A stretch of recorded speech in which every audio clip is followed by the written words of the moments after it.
bugün cəmiyyətin eşitmək istəmədiyi ən acı reallığı odur ki, kişi olmaq çox çətindir.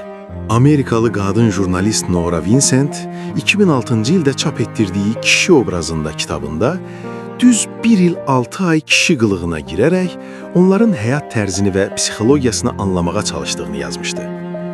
Əslində qadınların daha çox əziyyət çəkdiyini sübut etmək üçün xüsusi qrimlə Ned adlı kişiyə çevrilən Nora'nın məqsədi kişi imtiyazlarını ifşa etmək idi. Amma o gözlədiyinin tam əksini tapdı.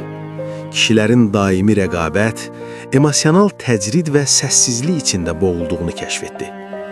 Kişilərin dünyasında zəifliyə qətiyyən yeri olmadığını gördü.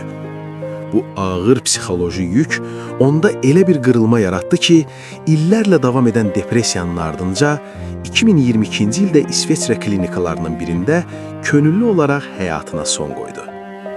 Nora bu kitabda kişilərin fiziki və mənəvi əziyyətini bütün çılpaqlığı ilə yazsa da,